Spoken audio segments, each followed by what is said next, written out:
How do you go missing after getting out of a taxi one night and then end up dead in the water tank of the motel 13 days later with severe trauma to your body and signs of SA, all accidentally with no foul play? Because that's what the police are saying happened to her, and I am not buying it. This is the mysterious death of Debanhi Escobar, and nothing has disturbed me more than this last photo of her. Debanhi was an 18-year-old law student who disappeared on April 8th, 2022. That night, Debanhi went to a party with two of her friends at the Quinta Diamante estate in General Escobedo, Mexico. As the night went on, her behavior became more and more erratic, which was not like her. And at one point, she got into a fight with one of her friends and ended up locking herself inside the men's bathroom. What that fight was about is unknown, but her friends reportedly wanted to leave without her because of it. But before doing so, they called her a DD driver to pick her up from the party and take her home. A DD driver is like an Uber driver, and so the driver, who was a man, picked her up at 4:17 a.m. At some point during the drive, the two were seen on nearby security footage arguing in the car, and according to the driver, he said it was because he was trying to ask Debanhi for her address and a guardian's phone number, but she refused to give it to him. The driver then says that Debanhi groped him, and these are just the words coming from his mouth. But according to Debanhi's dad, the security footage that was obtained actually shows the driver inappropriately touching Debanhi. After this altercation, Debanhi got out of the car right there on Highway 85 in Monterey, and this is reportedly an extremely dangerous stretch of road where many people have gone missing before. The driver then took this final photo of Debanhi alone, standing on the desolate highway in the middle of the night. He then texted this photo to the friend that scheduled this ride for Debanhi. I'm assuming that he did this because he wanted to explain the situation and let her know that Debanhi got out of the car. After waiting for several minutes to see if Debanhi would get back in, he drove off, leaving her alone.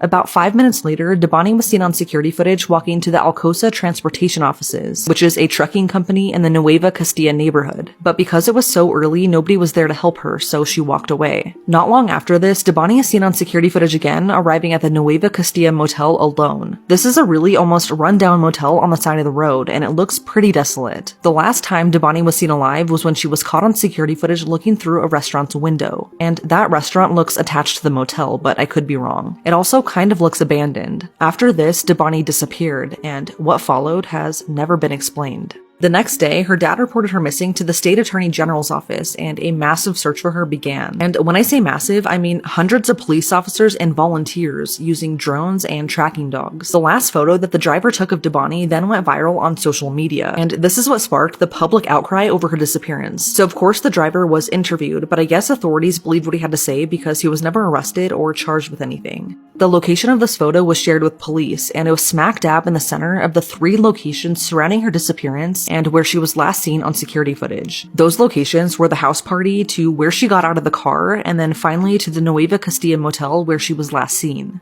So police searched the motel extensively, 4 times to be exact, but Debanhi was nowhere to be found. But then, 13 days later, a gruesome discovery would be made. One of the motel employees began noticing a foul smell coming from one of the water tanks, and it continuously got worse. So when they went to investigate, they opened the water tank and found a decomposing body. So needless to say, police were called, and the body was discovered to be Debanhi's, but she was so decomposed at this point that the only way they could tell it was her was by the necklace that she was wearing. They then found her purse in the next water tank and her phone and keys in the third. This is incredibly sad because this was only a block and a half away from the trucking company where she tried to get help. According to the government's autopsy, they said that Debanhi fell into the underground 12-foot water tank, hit her head, and drowned, and that this was all just a tragic accident with no foul play involved. But Debanhi's dad didn't trust this, and he had a gut feeling that something wasn't right. And this was mainly because the police had already searched the motel's property 4 times before she was found. He thought that something was trying to be covered up, so he had a second independent autopsy done, and the findings are bizarre. This autopsy found that Debanhi had been sexually assaulted and physically abused before she died, and the official cause of death was from a deep cranial contusion. So because of these findings, there were many rallies and protests in Mexico that called for a more thorough investigation into Debanhi's death.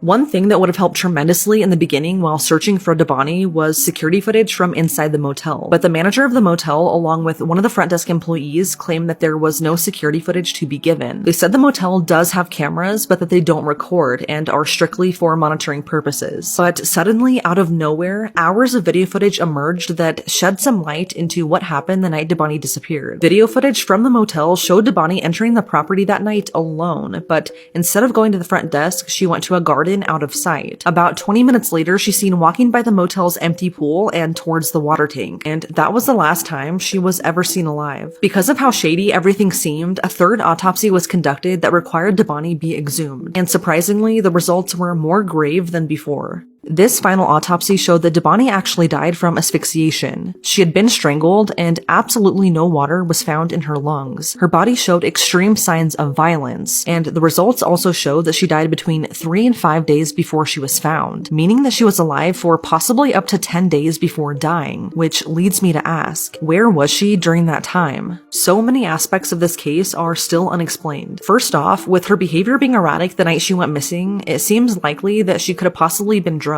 And why was the first official government autopsy so wrong? Was it due to incompetence or corruption? Because of how fast they pushed that this was an accident, many people, including Debanhi's family, feel like this was a cover-up. Her family believes that her body was somehow planted in the water tank because there is a ton of evidence that this was no accident. Some people suspect the driver because after one of Debanhi's friends called to pick her up, he mysteriously turned off his driving app. Some believe that the motel is responsible because they lied about the security footage. And in fact, both of those employees were actually accused of making false declarations and concealing evidence, which is a weird thing to do if you're innocent. There is a possibility that somebody followed her into the motel from the trucking company that she stopped at, or even one of the guests at the motel. But unfortunately, since the video footage was withheld and everything around that being so sketchy, I don't trust that it wasn't tampered with in some way. What's crazy is the fact that while searching for Debanhi, 5 other missing young girls were found in the process. But as of today, no one has ever been arrested in connection to her case. It's now been 2 years, and Debanhi's death is still unexplained and unsolved, and how she ended up in the water tank that night remains a mystery.